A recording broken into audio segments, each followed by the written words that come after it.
Pero wala akong mahanap na strawberry guys, yung normal. Normal, yung normal na royal lang. Tingnan ko kung makakainom ako ng royal. Nasuot itong aking ribbon inspired by Maymay. Kasi nahihirapan ako magsalita eh. Wait lang. Hello everyone and welcome back to my channel. And gusto ko lang kayong kamustahin guys. And gusto ko lang i-share yung isa sa mga recent videos na nakita ko tungkol kay Maymay. Hi, Ma. Bye.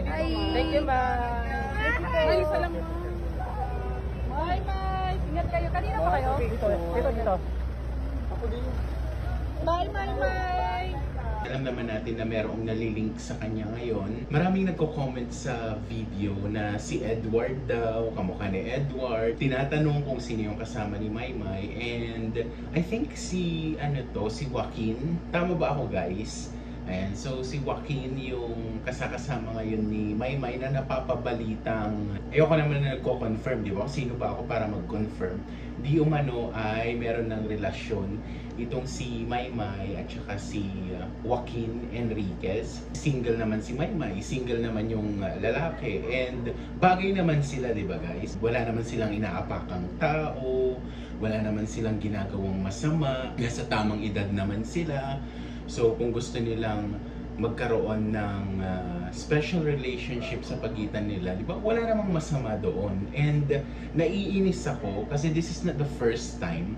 Naiinis ako na merong mga tao na parang hindi maganda yung sinasabi kay Maymay. Nakakarami na ng lalaki si Maymay.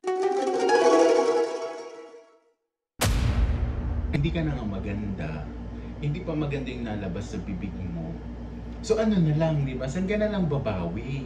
Kasi parang ang impression or ang dating is parang ang dami-dami niyang bino-boyfriend, ang dami-dami niyang lalaki. When in fact, hindi naman yung totoo kasi ilan na ba yung nakarelasyon ni Maymay? Di ba? Ilang taon na siya. Yun lang, bye-bye!